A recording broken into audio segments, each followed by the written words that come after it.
This was my first time traveling to Cô To Island, a peaceful island in Quang Ninh in northern Vietnam. We started from Hanoi at night, taking a bus all the way to Ao Tien Port. And honestly, at this point, the trip had not even really started yet. But I already had that feeling you get before going somewhere new. A little tired, a little excited, and not completely sure what the next morning would look like. I was traveling with my wife and some friends, so this didn't feel like a luxury vacation. It felt more like a small escape from the city. After several hours on the road, we finally arrived at Ao Tien Port. The atmosphere changed immediately. It was early, but the port was already full of people. Families with children, groups of friends, people carrying bags, tour guides checking tickets, everyone waiting for the boat to the island. For many foreigners, Vietnam usually means Hanoi, Ha Long Bay, Da Nang, or Ho Chi Minh City. But this kind of trip shows a different side of Vietnam, more local, more simple, and very real. Then it was time to get on the boat. The weather was not perfect, but somehow that made the scene feel more authentic. The sky was a little cloudy, the port was busy, the red boats were waiting, and everyone was slowly moving toward the sea. Inside the boat, people found their seats, put their bags down, and relaxed. Some talked. Some looked out the window. Some were already tired from the early morning. For me, this was the moment when the trip truly began. The mainland was slowly getting farther away, and Cô To Island was becoming real. When we arrived on the island, the first thing I noticed was the pace. Everything felt slower than the mainland. The roads were quieter. The buildings were smaller. The sea felt close. And the whole island had this relaxed feeling. It didn't feel like a luxury resort island. And honestly, I liked that. It felt like a real place where people live, work, eat, rest, and welcome visitors in their own simple way. After traveling from Hanoi through the night, then taking the boat from Ao Tien, the first thing we needed was food. And in Vietnam, that is usually the best way to begin any trip. Before sightseeing, you eat. Before checking the plan, you eat. Before really understanding a place, you sit down, order something local, and let your body catch up with the journey.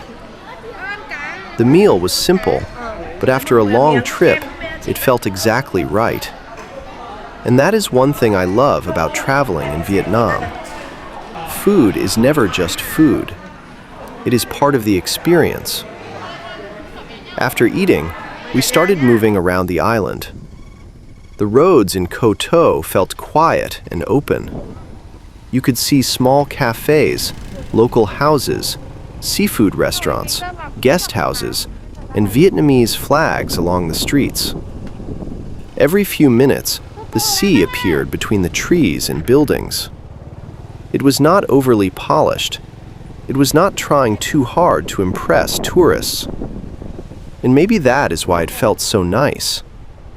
For a first-time visitor, Cô To felt peaceful, honest, and very easy to like. In the afternoon, we went to a café by the beach, one of the best sunset spots on Cô To Island. And this was the moment when the whole trip started to slow down. There were trees, wooden seats, open space, and the beach right in front of us. You could hear the waves. You could feel the wind.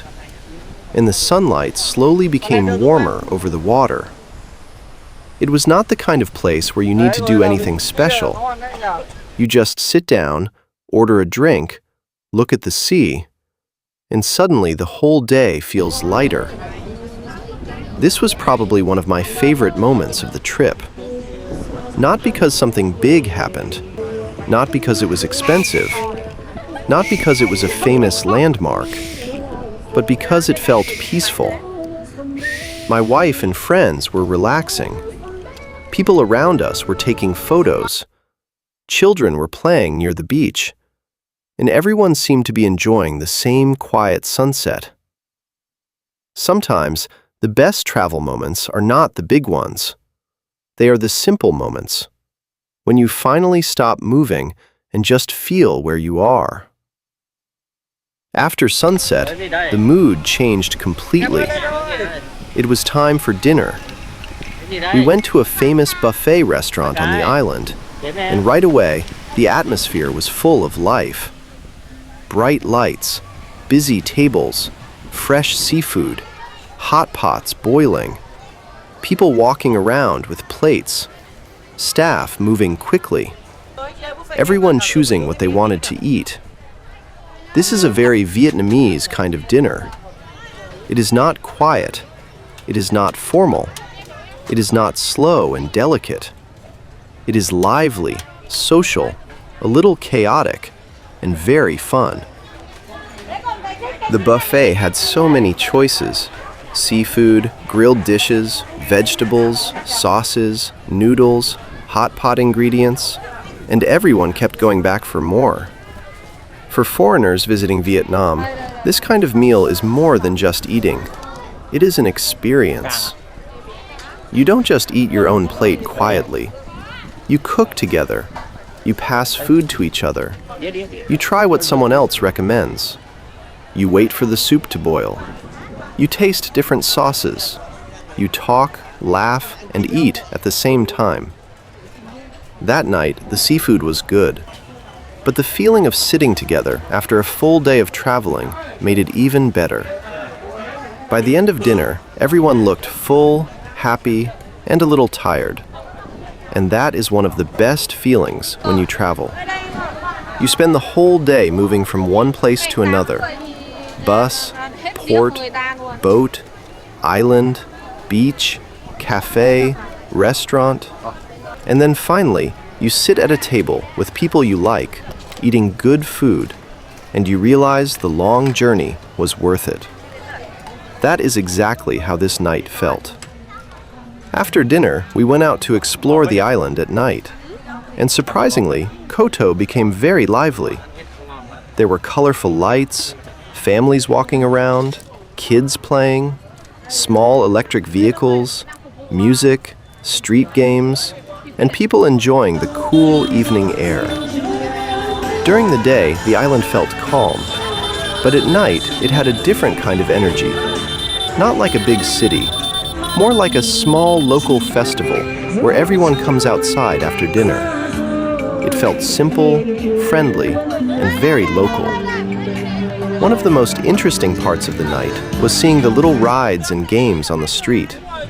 The lights were bright, the music was loud, the kids were laughing, and adults were standing around, watching, taking photos, and enjoying the moment.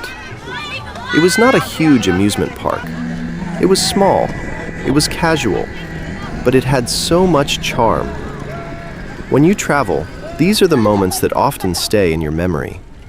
Not always the famous attractions, but the everyday scenes that make a place feel alive. A child laughing, a busy dinner table, a quiet road near the sea, a small game on the street at night. These small things are what make a trip feel real. This first trip to Koto Island showed me a quieter side of Vietnam. A side with night buses from Hanoi, early morning ports, boat rides, island roads, peaceful beaches, sunset cafes, fresh seafood, and simple nights outside with friends and family. It was not a luxury trip. It was not perfectly planned, but it felt real. And for me, that is what made it special. If you want to see Vietnam beyond the big cities and famous tourist spots, places like Koto are worth experiencing. A peaceful island, good food, beautiful sunset, and the kind of simple daily life that makes you want to slow down. Thank you for watching my first day on Koto Island, and I'll see you in the next journey.